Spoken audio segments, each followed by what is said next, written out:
G'day, Coons. Welcome to whatever the hell, this is. I don't really know what to call it yet, particularly. Bit of change of setup, as you can kind of see. I decided to point it at a wall in my room that kind of looks like pretty cool, rather than just the standard on-the-desk sort of thing that just wasn't really visually appealing. So I thought I'd try and up the production value, or whatever the fuck, this is, I guess. But that's not the reason why I clicked on this video. It's surprising and kind of worrying particularly, and how this has kind of flown under majority of people's radars. But before I get into anything in this video, I just want to give a quick disclaimer that I am in fact not a lawyer, I have never studied any sort of law before, and don't take anything that I say as legal advice for anything. I'm mostly just going over what YouTube has officially responded to a lot of the questions people have been asking. Now, I actually found this link through a YouTube channel called Creator Insider, which, if you're not already subscribed to it and you're a YouTuber, I really implore you to do that, because it's run by an actual YouTube employee, for God's sake, and they get people from like all over the spectrum of wherever people work on YouTube to try and address some questions as best as they can, and even give updates on like what they're trying to do to improve stuff, or even upcoming features. So in this video, I'm going to go through every major question and response that the YouTube has given, and elaborate on what this also means for the platform. So the first question is, what is YouTube doing to deal with the companies abusing the system and making bad claims? Content ID is a powerful tool, and is only given to claimants after careful review and training. In addition, we have teams monitoring both copyright takedown requests and Content ID claims for abuse. Important distinction, these are different things. Read more Out of the millions of Content ID claims created every week, actual abuse is very rare, and when found, we take strong action. Including terminating channels and kicking companies out of Content ID. Just last month, international DJ The Fat Rat had a song, The Calling, that was inappropriately claimed. After investigating, we terminated this claimant's Content ID partnership.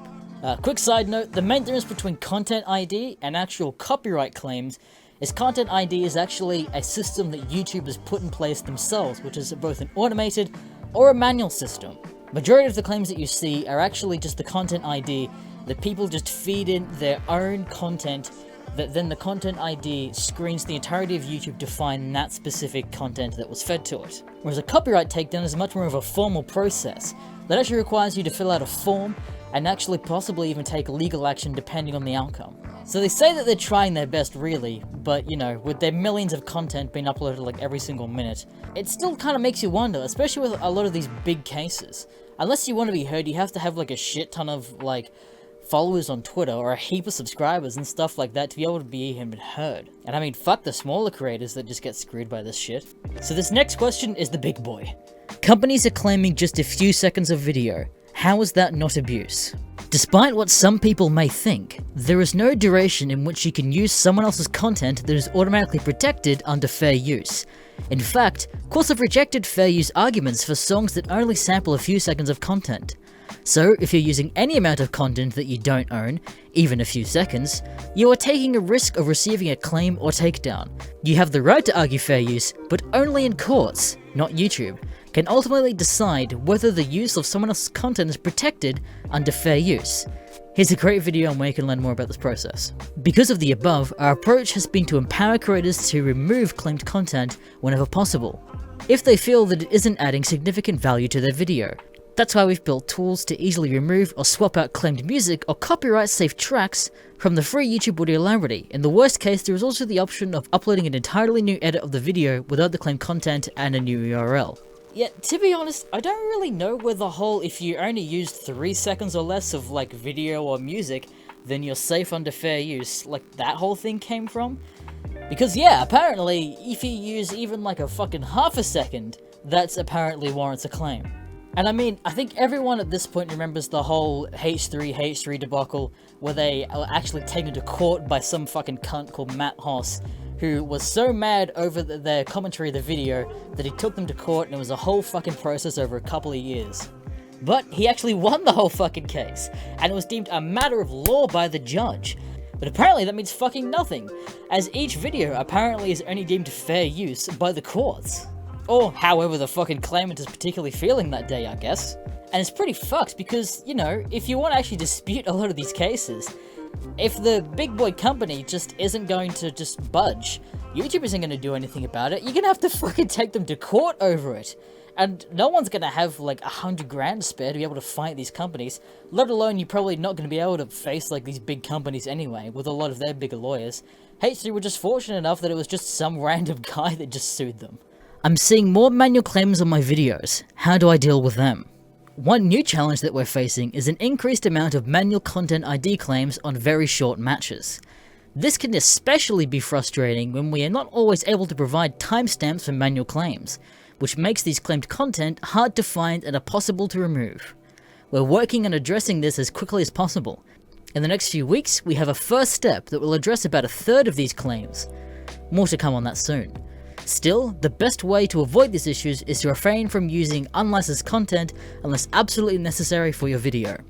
Now this, in my opinion, is one of the worst fucking responses they could have given, because it's essentially just said that even though someone can claim your video, they don't have to tell you what in the video is apparently copyrighted to them, and that you're just fucked. And the whole video, you'll just never know unless you dispute the process. And of course, it's just gonna automatically dispute the fucking process and you're just fucked. Even though they did say that like a third of these are apparently gonna get addressed in the coming weeks, majority of these are just gonna get fucked over by the big boys anyway, and they're just gonna side with the companies because YouTube just doesn't want to get fucking sued by the companies. But one of the worst fucking parts is that companies can just do this shit, not tell them where the copyrighted stuff is, and they just get no fucking ramifications from it at all. Nothing happens to them.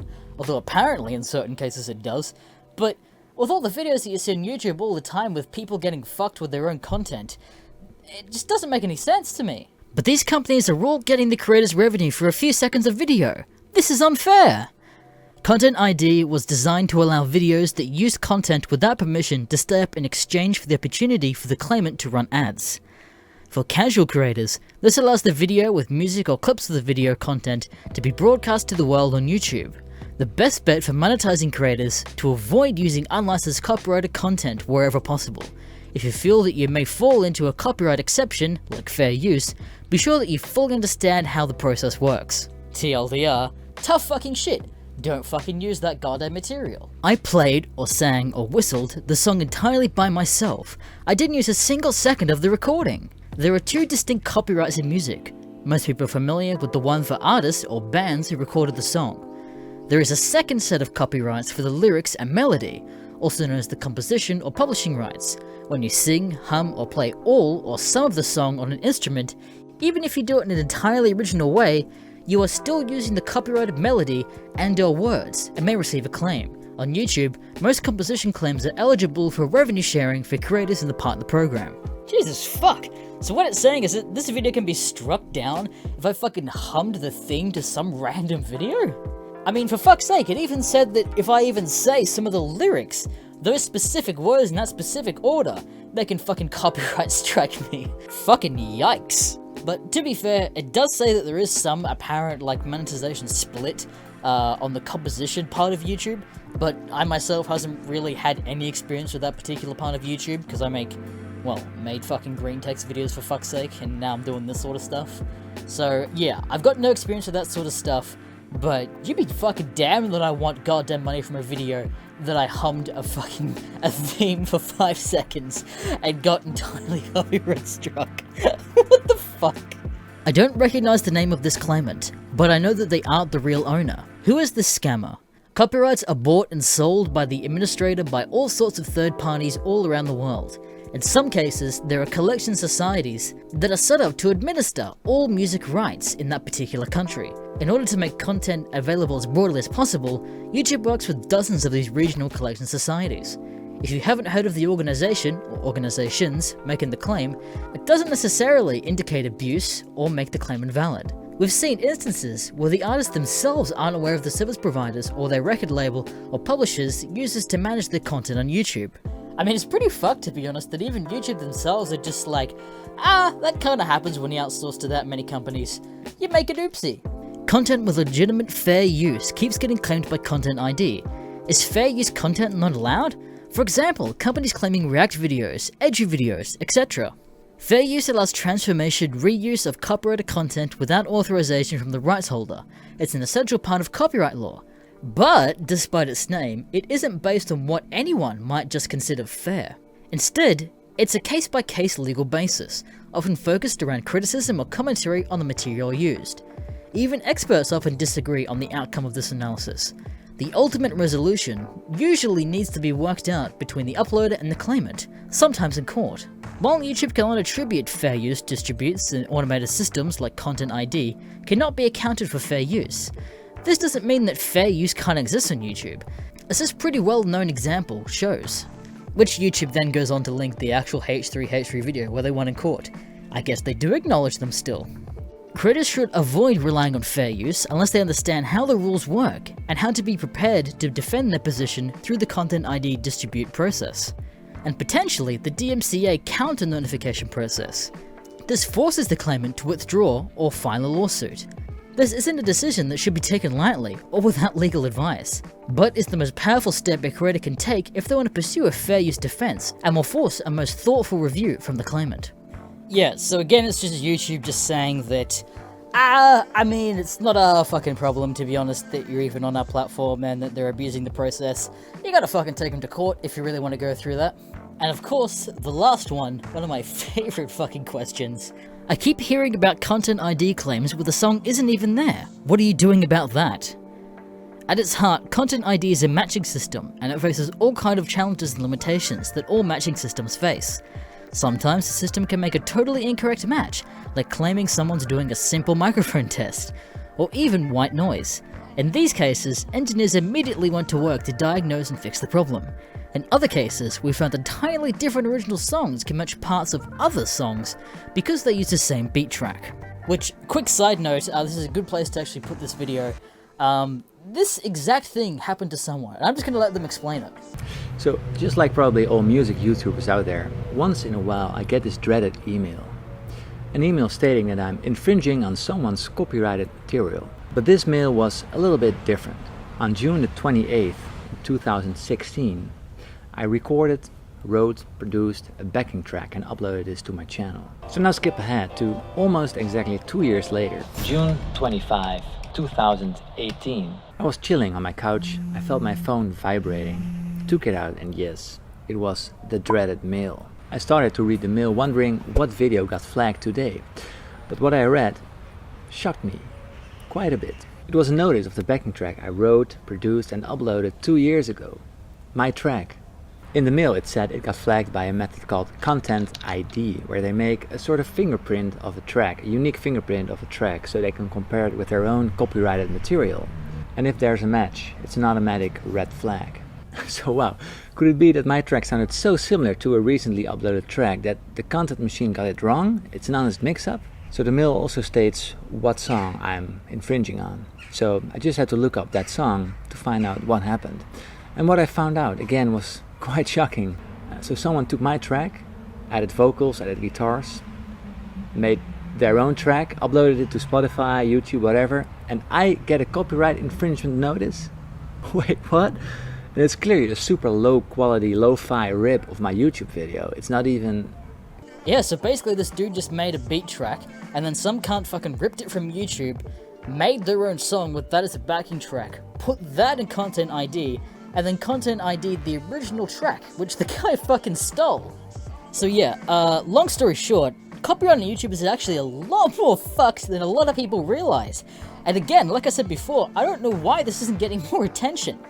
But honestly, in my opinion, one of the most fucking scary things in all of this, if this is what copyright law is on YouTube at the moment, imagine how fucked it's gonna be when Article 13 and 12 and 11 and whatever the fucking else articles are gonna come through that are just totally gonna fuck the EU, and probably the rest of the world as well. Like, if this is the standard now, I just can't even fucking begin to imagine what it's gonna be like in the future. Oh. So yeah, I mean, I don't know where to really go from here. I mean, it's probably a good thing to try and spread this video around as much as you can, just to get the word out there. Because even like official channels like Creator Insider, they don't actually have that much of a reach. And because like they're obviously from YouTube, they get dislike bombed to hell, which is also kind of hilarious at the same time. But also, you know, that's kind of just what happens. I mean, majority of almost all tech companies are almost unanimously fucking hated with their own creators and CEOs. I mean, apart from Papa Elon, but you know, he's He's his own fucking entity. But yeah, I mean, it's the law. I mean, you can't really fucking do much else about it. It's just gonna get worse, particularly from here, probably. So yeah, I guess I'll leave it there, guys. Fucking help spread this video around, I guess. But yeah, if you want to see this more type of content, please support me on Patreon. I'll offer some more fucking rewards on there sometime soon, I promise. Once I actually get, you know, enough people for shit to be worth uploading exclusive content there and whatnot. So, you know, yeah, subscribe to me on YouTube, I guess, while this is up. Who knows if YouTube's gonna shadow ban this or whatever the hell, or get demonetized or copyright claimed because I talked about a video. I don't fucking know, just help a boy out here. And I guess I will catch you later. Coons.